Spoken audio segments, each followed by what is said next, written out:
Hello, Koichi. How you doing? I'm good. How are you? Good. Wish I had a beer. Oh, go get one. Have any in the fridge? I opened a bottle of wine. Go do it. Get it right back. Cheers. Koichi, I think we should do some trivia, but we should do trivia about a culture that is neither Korean nor Japanese. We have settled on what culture? Chinese. Yeah, Chinese culture, Chinese food.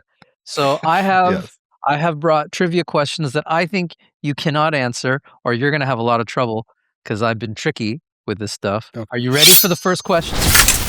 While rice is the backbone of the menu, another fresh ingredient is the #1 most purchased produce item by weight for North American Chinese restaurants.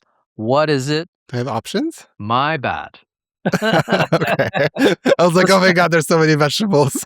The options are A, yellow onions, B, garlic, C, cabbage, or D, broccoli. Broccoli? Chinese beef and broccoli. The answer is cabbage. Oh, that was my second guess. Damn it. Cabbage is the primary filler for Chinese staples and is 92% water, which makes it a heavy ingredient. The weight of an average green cabbage is 2 pounds. Wow. Boom. That makes sense. Okay, so you're 0 for 1. Don't worry, we're only getting warmed up. Damn it. Are you ready for the next one? To achieve the incredibly tender, silky texture of proteins found in Chinese restaurant stir fries, chefs use a specific technique before the protein ever touches the wok. What is this process called? Is it A, marinating, B, blanching, C, velveting, or D, denaturing? Actually, know this one. It's C, velveting. The answer is, you're right, it is velveting.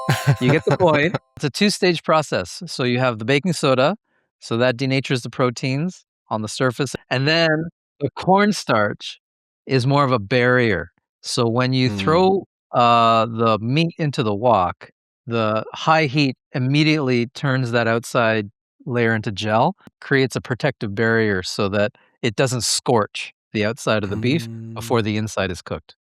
And it locks in the moisture. Wow. That's what people think. Yeah, I think it works really well, especially I use it with flank steak. It's amazing the texture difference when you don't do this. You go to a Chinese restaurant and it's just like, so like if you get like beef and broccoli, it's so soft. Yes. The word ketchup is derived from the Chinese word keixia. I'm not even going to try to get that right. But the original 17th century version contained none of the tomatoes we use today. What was the primary base of the original Chinese ketchup? Was it A, pickled plums, B, fermented fish, C, red chili paste, or D, soybeans? Ooh. So I actually read a book about, what was it, chop suey, I think? And then he talked about it. So if I remember correctly, I think it's B, fermented fish, but red chili paste is red. C. C? Yes. Red chili paste is incorrect! Damn it! No! Fermented fish. I was so close. Original Chinese ketchup was a salty fermented fish sauce similar to modern nukmam, used by sailors to preserve food on long voyages. British traders discovered it in Fujian, brought it back to Europe, and spent 2 centuries experimenting with mushrooms and walnuts before finally adding tomatoes in the early 1800s. So it probably wasn't even red at start. Damn it. No, I think it was literally fish sauce.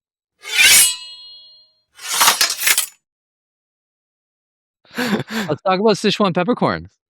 Yes. Despite the name, Sichuan peppercorns are not related to black peppercorns or chili peppers. Botanically speaking, which common fruit tree is the Sichuan peppercorn most closely related to? Is it A, a lemon tree, B, the coffee tree, C, cinnamon tree, or D, rose bush? Coffee bean looks similar in color. Cinnamon is the bark. I know that peppercorn is citrusy. A. Lemon tree? Is that your final answer? Yes. Oh, please. You got it right! Sichuan peppercorns are actually the dried husks of a fruit from the prickly ash tree, which is part of the citrus family. This is why the spice has a distinct lemony floral aroma. It's also why they were banned for 40 years, because they are so closely related to lemons and limes, they could carry citrus canker, which threatened the entire North American orange and lemon industry. Funny though, like fruits like this where you go, why would somebody take something that looks like that and go, I'm going to put that all over my food? Especially when it makes your tongue numb.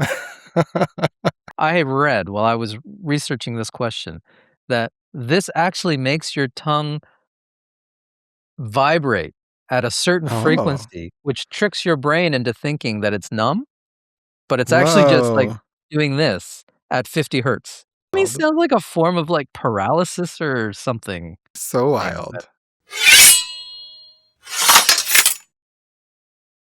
Glutamic acid sodium salt, MSG, is found naturally in various ingredients. Kombu contains the highest concentration of natural glutamate. What ingredient ranks second globally for natural glutamate concentration? Is it A, ripe tomatoes, B, aged Parmesan cheese, C, bonito flakes, or D, dried shiitake mushrooms? Oh, that's tricky. They all contain it. Damn it. Oh, I want to say bonito flakes, but I think maybe it's dried shiitake mushrooms. I didn't go with fish last time, so I'll go with fish this time. Let's see. Okay. Bonito flakes. Bonito flakes. And you were wrong. Damn it. The long aging process of Parmesan breaks down milk proteins into free glutamates so effectively that it actually outranks almost every other natural ingredient on the planet. That's so cool. Now think of this, okay?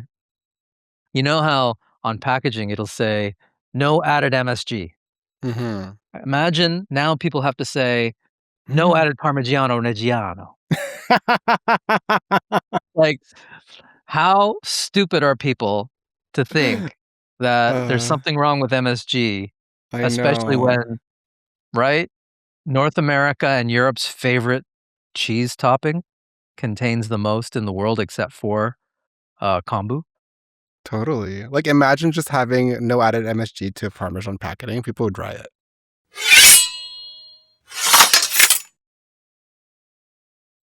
During birthdays or Lunar New Year, longevity noodles, yi min, are served to ensure a long life. According to superstition, what is the one thing you are strictly forbidden from doing while eating them? Is it A, sharing a bowl with another person?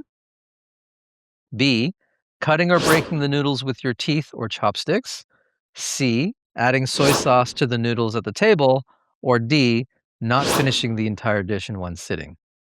Oh, that's a good one. I want to say it's B, but I feel like that's obvious and you might want to trick me. So,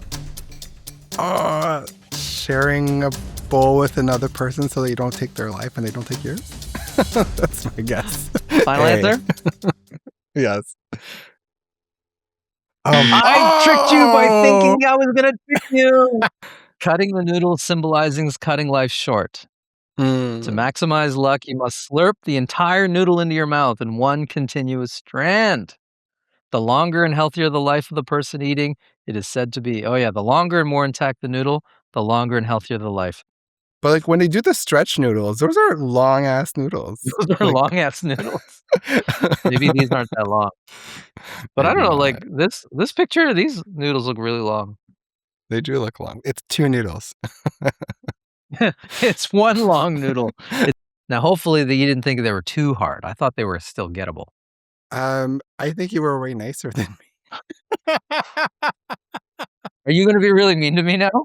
I thought mine were accessible, but I'm just like, oh shit. I'm sorry. All right, I'm ready. Which material, which is now a staple in modern cookware, was first mass-produced in China long before Europe caught up? Bronze, cast iron, clay, or tin? A staple in modern cookware. I don't think bronze is a staple. I don't think clay is. Not in Europe. And tin, I've never heard tin used. So I'm going to say B, cast iron. Final answer. Cast Oh! iron. Yes. Evidence in China of cast iron predates European evidence by like 2 millennia, which is What? so long. Isn't that crazy? Yeah, I love my cast iron frying pan that I bought at Walmart. It's a Lodge. I got it for $30, I remember. And it's like one of my favorite pieces of cookware. And it's got such a nice seasoning on it. It's totally nonstick. It's great. How hard was it to get the seasoning? It takes a couple years, I guess. But now even when I wash it with soap and water, which I do every time, it doesn't go down to the steel. It just takes away maybe like a couple layers of the black stuff. Yeah. I find like it's such a myth that like you can't wash your cast iron.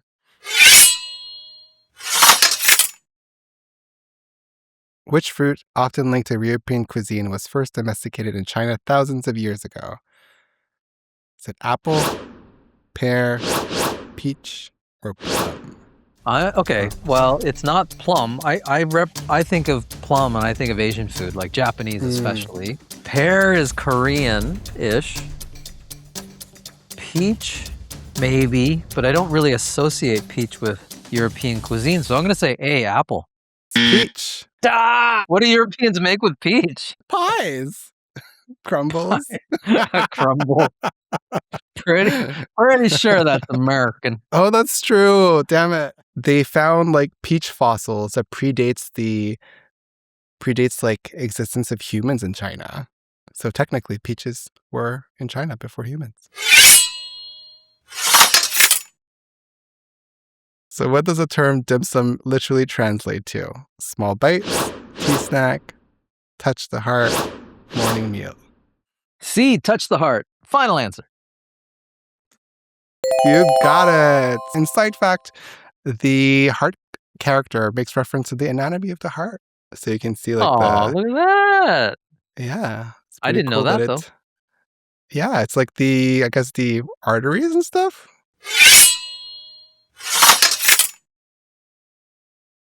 Which of the following is most traditionally included in Chinese five spice powder? Cumin, coriander, turmeric, cinnamon, black pepper, paprika, garlic powder, onion powder, thyme, oregano, mustard seed, fenugreek, curry leaves, cumin, cardamom, star anise, cloves, cinnamon, Sichuan peppercorn, and fennel seeds. D, final answer. D. Oh, you answered that one fast. Yes. And it's less of a matter of combining 5 sources of flavor, but rather like a spice blend that provides a balance of 5 flavors. So bitter, sweet, spicy, sour, and pungent. I'm a bit of a sauce snob in a way. Like I love really basic sauce. I love ketchup, love mayo, but I don't love hoisin, but I love the flavor of 5 spice inside of hoisin. I didn't even know there was 5 spice in hoisin. That's cool. I'm pretty sure the major flavors in hoisin are the sweet fermented black bean and the 5 spice. Have I already won? Yes, you did. But we'll keep going.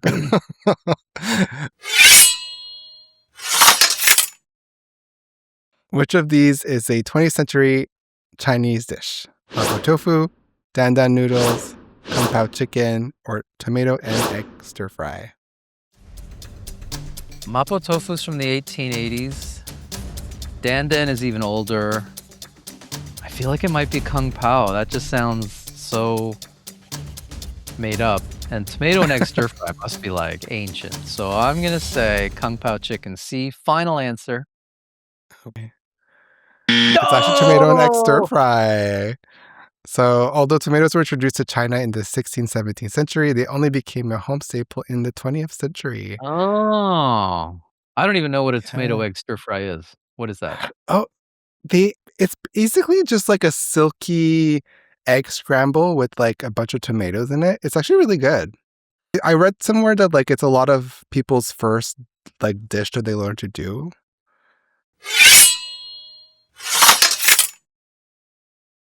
Which of the following pairing best represent the concept of yin and yang balance in Chinese cuisine? A, refreshing versus warming, light versus rich, delicate versus bold, fresh versus cooked. Yin and yang balance. So refreshing versus warming. Yeah, a little. Like you get crunchy vegetables and you get spicy something else. Light and rich. I don't think those are concepts in Chinese cooking. Delicate versus bold. Also, yes. Fresh versus cooked. That one I think you made up. I think it's A or C. And I'm going to say A. Final answer. You got it. Refreshing versus Wow! warming. And I definitely was like, what can I put? Freshes versus cooked. You like how I just like dismissed that one? You That one's totally bullshit. got it off the bat. That one can't be it. Right. That's a dumb one. And hot and sour soup is one of the best dishes that apply the concept of yin yang with the sour vinegar, yin cooling, and white pepper heat, yang warming. Well, Yay.